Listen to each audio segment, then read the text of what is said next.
Hello बच्चों, welcome to my channel maths with मी।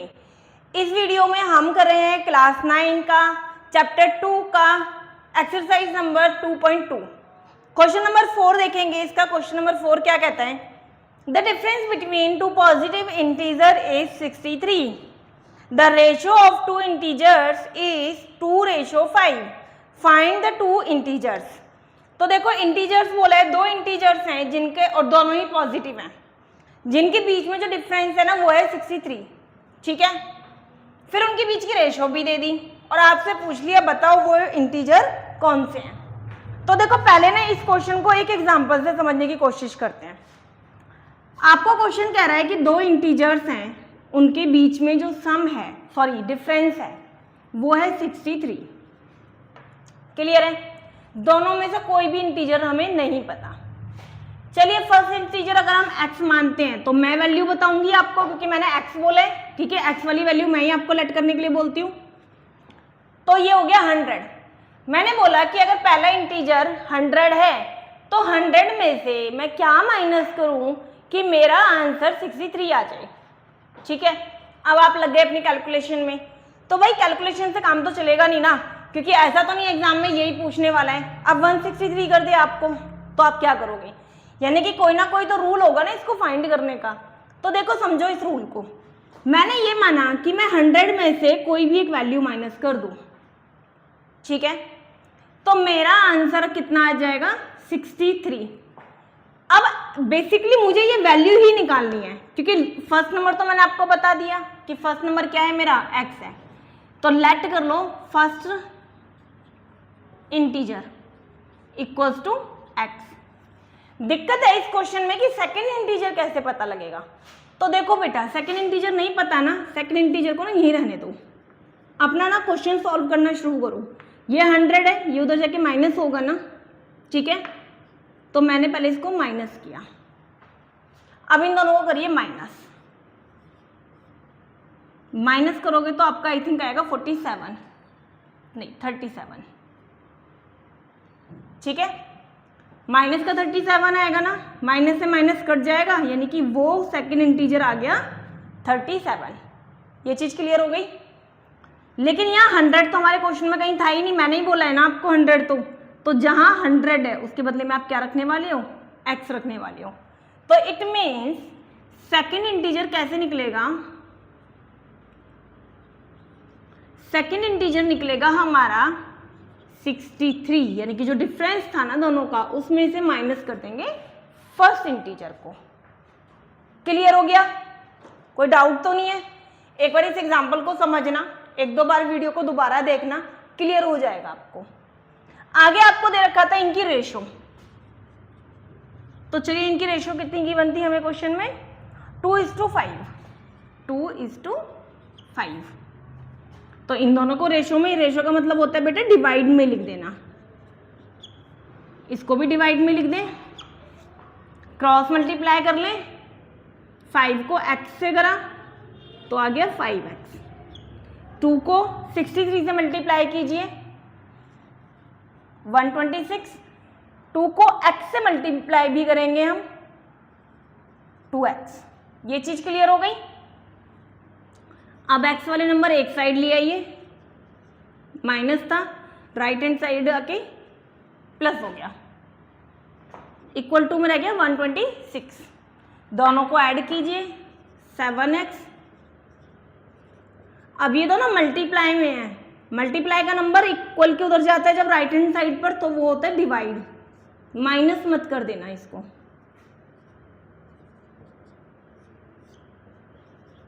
तो हमारी x की जो वैल्यू है, फर्स्ट इंटीजर जो है वो आ गया 18। क्लियर? अब क्या निकालना है आपको? सेकंड इंटीजर निकालना है। तो देखो, सेकंड इंटीजर की वैल्यू कितनी थी हमारी? सेकंड इंटीजर था हमारा 63 माइनस x। 63 माइनस x की वैल्यू आ चुकी है 18। 63 में से आप 18 को माइनस कर दीजिए 45। तो ये हमारी आ गई सेकंड इंटीजर की वैल्यू और ये हमारी आ गई फर्स्ट इंटीजर की वैल्यू। नेक्स्ट देखिए बेटा, नेक्स्ट क्वेश्चन 5 नंबर का कहता है Ruby has 3 time as many 2 rupee coin as she has 5 rupee coin. Ruby है, उसके पास कुछ 2 रुपीज के कॉइन है, कुछ 5 रुपीज के कॉइन है। 2 रुपीज के जो कॉइन है ना वो 3 टाइम्स हैं। जरा क्वेश्चन को ना यहाँ पर एग्जाम्पल में लेकर के इसको समझते हैं। रूबी के पास कुछ 2 रुपीज के कॉइन है, कुछ 5 रुपीज के कॉइन है। हमें नहीं पता कि ये नंबर ऑफ कॉइन कितने हैं, हमें नहीं पता ये नंबर ऑफ कॉइन्स कितने हैं। क्लियर? लेकिन उसने ये जरूर कह दिया कि उसके पास जो 2 रुपीज के कॉइन है ना वो 3 टाइम्स हैं 5 रुपीज कॉइन के। तो अब जरा सोचो कौन सा आपको मुझे बताना पड़ेगा। मैंने बोला कि उसके पास 5 रुपीज के कॉइन ना 10 है। अब आप फटाफट से कह दोगे अच्छा 5 रुपीज के कॉइन 10 है क्या, तो 2 रुपीज के ना 10 इंटू 3 यानी कि 30 होंगे। क्यों? क्योंकि क्वेश्चन में 2 रुपीज के कॉइन को 3 टाइम्स बोला गया है। तो ये तो निकालना इजी है, बस शर्त क्या है ये पता चल जाए। तो जब मैंने ये आपको बताया तो जो वैल्यू मैं आपको बता रही हूं वो x है, तो लेट क्या करना पड़ेगा, x के 5 के कॉइन्स को x लेट करना पड़ेगा। ठीक है, चलो क्वेश्चन देखते हैं। लेट 5 रुपीज, नंबर लिख देना, number of 5 rupees coins equal to x। तो नंबर ऑफ 3 रुपीज कॉइन्स कितने हो जाएंगे, 2 रुपीज कॉइन कितने हो जाएंगे, 3x हो जाएंगे ना। क्लियर? साथ में कहते हैं इनका टोटल जो है, अगर आप इन कॉइन्स का टोटल कर दो तो वो हो जाएगा 88 है ना। ठीक है, तो बस सिंपल सा क्वेश्चन था ये। तो अकॉर्डिंग टू क्वेश्चन टोटल करने के लिए कह रहा है x plus 3x equals to 88। Clear? Add कर दीजिए, 4x इक्वल टू 88, x रह गया यहीं पर ये मल्टीप्लाई है, राइट हैंड साइड आके डिवाइड हो जाएगा 22। तो x क्या आ गया हमारा 22। इसका मतलब हमारे पास जो 5 रुपीज के नंबर ऑफ 5 रुपीज कॉइन जो हैं वो है 22। तो अब आप मुझे बताओ कि नंबर ऑफ 2 रुपीज कॉइन कितने होंगे। भाई मल्टीप्लाई कर देंगे, कितने से, 3 से, यानी कि 66। क्लियर है? ये आपके 2 रुपीज कॉइन थे और ये वाले आपके, ये आपके 5 रुपीज कॉइन थे, ये हमारे 6 रुपीज कॉइन है। आगे बढ़े, क्वेश्चन नंबर 6। क्वेश्चन 6 कहता है a farmer cuts a 300 feet fence into 2 pieces of different size.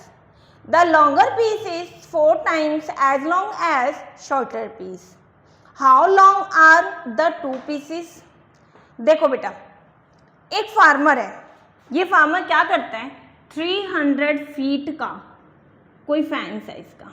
ठीक है, इसको 2 पार्ट में ब्रेक करता है, जिसमें एक पार्ट तो शॉर्टर है और दूसरा पार्ट लॉन्गर है। ये शॉर्टर पार्ट, ये लॉन्गर पार्ट। क्लियर? आगे कहता है कि ना longer piece is 4 time as long as the shorter piece. ये पीस जो है ना ये 4 टाइम लॉन्गर है, 4 टाइम लॉन्गर है किससे, शॉर्टर पीस से।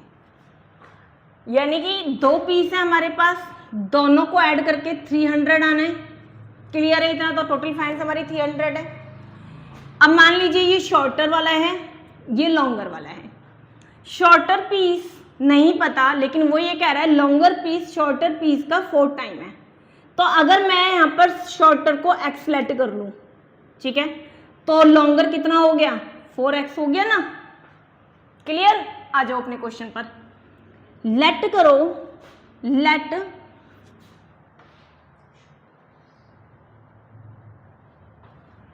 Shorter piece shorter piece.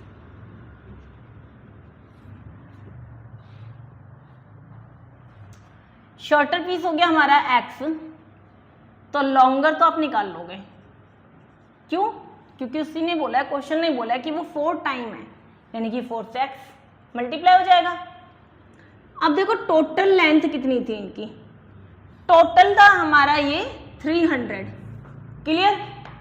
तो अकॉर्डिंग टू क्वेश्चन में देखो, जो शॉर्टर था प्लस में जो लॉन्गर था, दोनों का एडिशन है 300। दोनों को ऐड करिए, 3x हो गया, x को यहीं पर छोड़िए, 3 मल्टीप्लाई हो रहा है, मल्टीप्लाई का नंबर राइट हैंड साइड जाके डिवाइड होता है। 1 मिनट, ये होगा यहाँ पर 5x। ठीक है, तो मल्टीप्लाई का नंबर इधर जाकर के राइट हैंड साइड जाके डिवाइड हो जाएगा, यानी कि 5 कट हो जाएगा, 5 6 30। तो x की वैल्यू कितनी आ गई हमारी 60, यानी कि शॉर्टर पीस तो आ गया,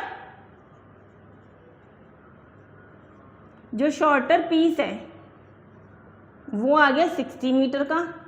अब लॉन्गर आप निकाल लोगे, क्योंकि लॉन्गर के लिए क्या बोला था, 3x था ना, देख सॉरी 4x था ना, तो 4 इंटू x की वैल्यू है 60, मल्टीप्लाई कीजिए 240 मीटर।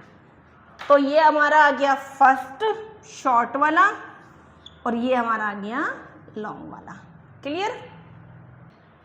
नेक्स्ट देखते हैं question number 7।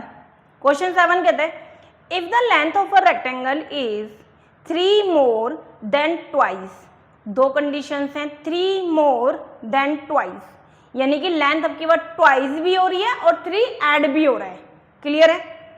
Then its breadth and its perimeter is 24। Perimeter given है 24, डायमेंशंस बतानी है। चलो सबसे पहले अपने एग्जांपल में बेटा जो काम मैं आपको यहाँ करके दिखा रही हूँ ना, आप भी अपने नोटबुक में रफ लाइन डाल के ना इसी तरीके से क्वेश्चंस को करना शुरू करना। एक रेक्टेंगल हमारा, ठीक है, रेक्टेंगल सबको पता ही है। अब कहता है जो इसकी लेंथ है वो 3 मोर देन ट्वाइस है इसकी विड्थ की। ये मैंने अपनी विड्थ मान ली, ये लेंथ है। ठीक है, लेंथ जो है, जो लेंथ है वो ट्वाइस, ठीक है, 3 मोर देन ट्वाइस, 3 मोर प्लस 3 देन ट्वाइस। क्लियर है ये चीज? किसके? इसकी विड्थ की। अब यहां पर पंगा ये है ना, यहां विड्थ नहीं पता कितनी है, तो जो नहीं पता हो तो उसको लेट कर लेते हैं। तो let width of rectangle equal to x हो गया। ठीक है, तो लेंथ कितनी हो गई, फिर से पढ़ो एक बार, ये बहुत इंपॉर्टेंट लाइन है। The length of a rectangle is 3 more than twice, 3 more than twice, यानी कि आपको इससे को 2 से मल्टीप्लाई भी करना है और प्लस में 3 भी करना है। बात है कि यहाँ पर पहले +3 करके मल्टीप्लाई 2 कर दो, कोई दिक्कत नहीं है। ठीक है, बाकी इसने बोला हुआ था 3 मोर था देन ट्वाइस। क्लियर? तो ये हो गया हमारा 2x प्लस 3। अब इसका पेरीमीटर पूछा है। पेरीमीटर देखो जरा, पेरीमीटर ऑफ रेक्टेंगल क्या होता है, 2 ब्रैकेट L प्लस B, ये होता है पेरीमीटर का फॉर्मूला। तो 2 आया ब्रैकेट में यहीं से।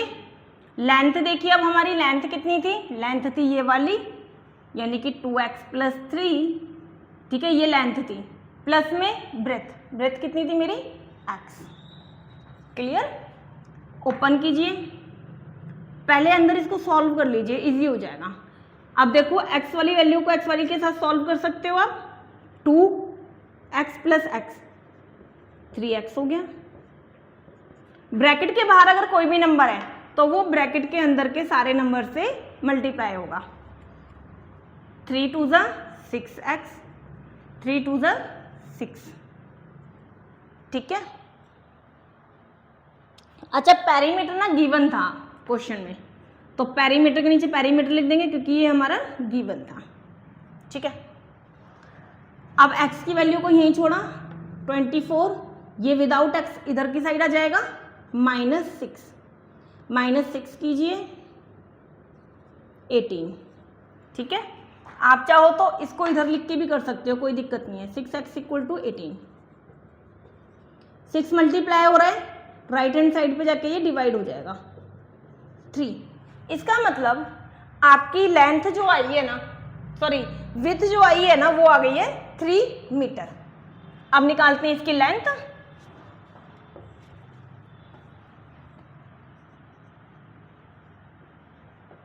लेंथ कितनी थी? लेंथ थी हमारी 2x + 3, x की वैल्यू आ चुकी है 3, पुट कर दो, 3 × 2 = 6, ऐड करिए यानी कि 18 मीटर। ये आपकी आ गई 3 मीटर, ये आपकी आ गई 18 मीटर। रुक जाना 1 मिनट, इसको ठीक करना, मैंने मल्टीप्लाई कर दिया 9 मीटर, ठीक है। तो इस तरीके से ये एक्सरसाइज हमारी खत्म होती है 2.2। आगे हम करेंगे 2.3।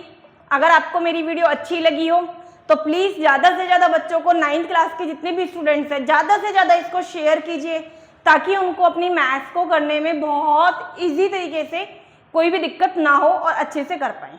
Thank you.